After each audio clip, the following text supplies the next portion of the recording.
నాడు కాంగ్రెస్ గవర్నమెంట్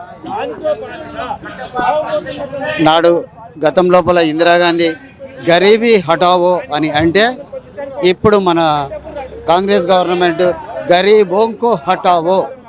అప్పుడు ఇందిరాగాంధీ గరీబీ హటావో అన్నది, ఇప్పుడు మన వాళ్ళు కాంగ్రెస్ గవర్నమెంట్ గరీబోంకో హటావో అని చెప్పేసి ఆ విధంగా మన జూనియర్ మెస్సీ అయినటువంటి సీఎం గారు అయినటువంటి వీళ్ళు ఈ విధంగా స్టేట్మెంట్ ఇస్తున్నారు. మనకి మేము ఆకలి చావులు చచ్చిపోతున్నాం. గతం లోపల గత గవర్నమెంట్ ఓడిపోయినటువంటి vote bank of difference 1.82 madam, 1.82 అంటే గవర్నమెంట్ మొత్తం 1.82తోనే గవర్నమెంట్ తారుమారైపోయింది. ఇప్పుడు కూడా మేము ఈ 2026 సంవత్సరం వరకు 30,000 మంది రిటైర్డ్ అవుతున్నాం.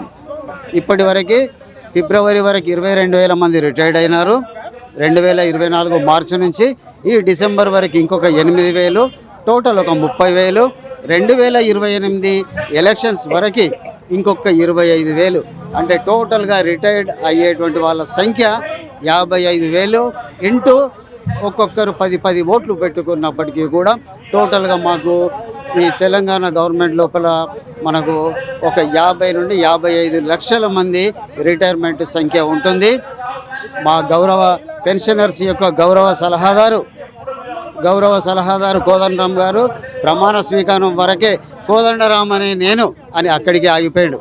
అంతే, ఇక కోదండరామ్ అనే నేను గౌరవ ఎక్స్ఎమ్మెల్సీ గారు కేసీఆర్ గతం లోపల అన్నారు అసెంబ్లీలో, కుక్క తోక నొప్పుతుందా, తోక కుక్క నొప్పుతుందా అని అన్నారు గవర్నమెంట్ ఉద్యోగస్తులందరినీ ఉద్దేశించి. తోక కుక్కను పట్టుకొని ఊపితే కుక్క ఫామ్ హౌస్ లోపల ఉంది. ఇప్పుడు తోక కుక్క నొప్పుతుందా, కుక్క తోక నొప్పుతుందా అని మాట్లాడినారు. ఈ పవర్ ఏంటిది, మా ఉద్యోగస్తులు ఆల్ ఎంప్లాయీస్ ఆల్ డిపార్ట్మెంట్స్ యొక్క పవర్ ఏంటిది అనేది మేము చూపించాలని అనుకున్నాము. కాబట్టి మా వచ్చేటువంటి ముఖ్యంగా మాకు పెన్షనర్స్కి ఒక 40% మాత్రమే పెన్షన్ వస్తుంది మేడం. 40%, 60% ఆఫ్ అమౌంట్ గవర్నమెంట్కి మిగులుతుంది. ఇప్పుడు ప్రస్తుతం శాలరీ మిగులుతుంది. అయితే ఇప్పుడు రేవంత్ రెడ్డి గారు ఒక సమావేశంలో నా ఉసురు మీరు ఎన్ని శాపనార్థాలు పెట్టినా కానీ కూడా నాకేం తగలదు అన్నట్టని చెప్పారు. ఒక సవాల్ అనేది మళ్ళీ ప్రజలకు విసిరారు. దాని గురించి ఏమంటారు మీరు?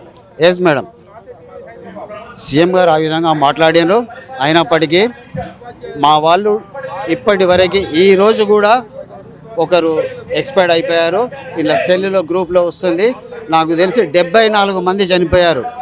ఐసీయూలో ఉన్నటువంటి వాళ్ళ సంఖ్య వేరే. అట్లాగే మాకు తగలదు అని చెప్పేసి ఎట్లయినా వాళ్ళు కూడా సీఎం గారు కావచ్చు, వాళ్ళ ఫ్యామిలీస్ కావచ్చు, అధికారంలో ఉన్నటువంటి మాకు అన్యాయం చేసినటువంటి వాళ్ళు ఐసీయూలో వాళ్ళు కూడా ఉండాలి, ఐసీయూలో ఉండాలి. మాకు అప్పుడు తృప్తి. ఎవరెవరైతే మా మీద ప్రతీకారేచ్ఛతో ఈ విధంగా తీసుకుంటున్నారో వాళ్ళు ఐసీయూలో ఉండాలి. మా గతి ఎక్కడికి వచ్చిందంటే అసెంబ్లీ దగ్గర బిచ్చం ఎత్తుకొని అడుక్కోవాల్సినటువంటి పరిస్థితి ఉంది. వాళ్ళు కూడా అక్కడ అసెంబ్లీ దగ్గర మేము అడుక్కుంటాం. అది కూడా త్వరలో వస్తుంది. వాళ్ళు ఐసీయూలో ఉండాలి. విదేశాలలో ట్రీట్మెంట్ పోకూడదు. గాంధీ హాస్పిటల్కి పోవాలి, నిమ్స్ హాస్పిటల్లో పోయి ట్రీట్మెంట్ చేసుకోవాలి. కార్పొరేట్ హాస్పిటల్లో పోవద్దు. వాళ్ళు మా ఉసురు ఖచ్చితంగా తగులుతుంది. వాళ్ళు ఐసీయూలో ఉండాలని కోరుకుంటున్నాం. నీళ్లు ఇచ్చేవాడు కూడా దొరకద్దు వాళ్ళకి. అప్పుడు మాకు తృప్తి.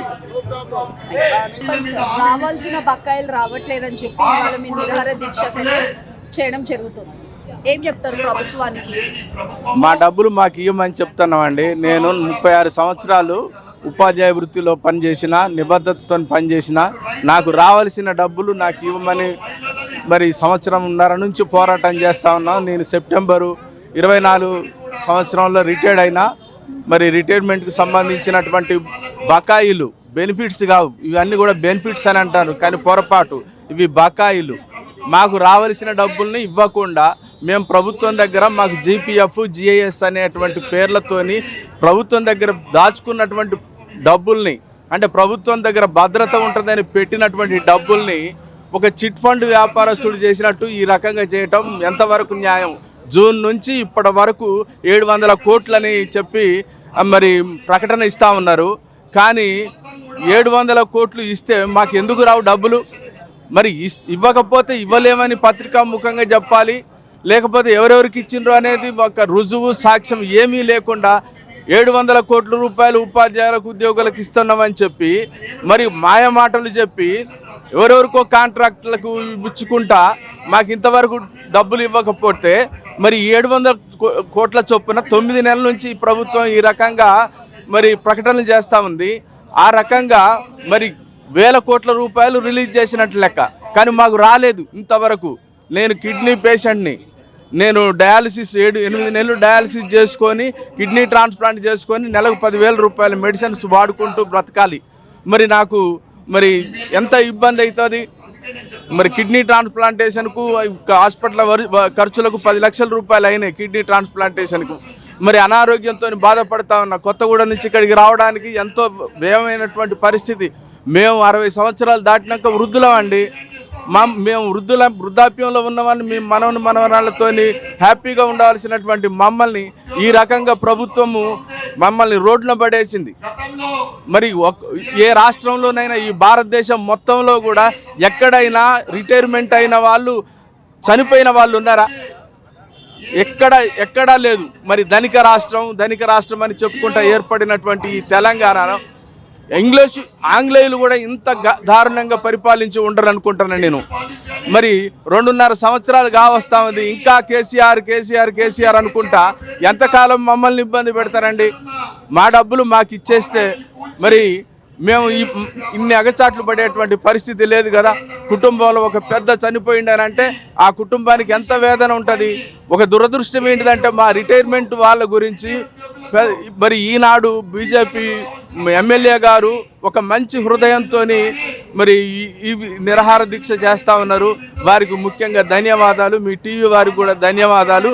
కానీ పెద్ద మీడియాలు ఏమీ పట్టించుకోవట్లేదు. విశ్లేషణకర్తలు, గొప్ప విశ్లేషకులు, సామాజికవేత్తలు అందరూ కనుమరుగైపోయినరు.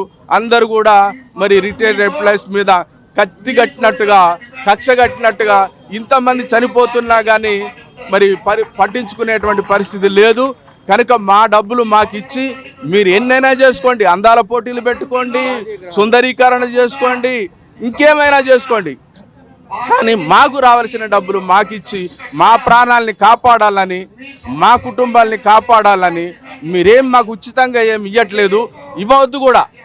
మా డబ్బులే మాకు ఏక మొత్తంలో సకాలంలో ఒక 15-20 రోజులలో మాకు ఇస్తే మా కుటుంబాలన్నీ కూడా క్షేమంగా ఉంటాయి.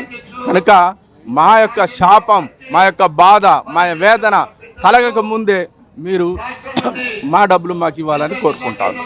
ఎల్హెచ్ఎంగా ఆగస్టు 2024లో రిటైర్ అయ్యాను. ఇంతవరకు 2 సంవత్సరాలుగా వస్తుంది. ఒక జీపే మాత్రమే వచ్చింది.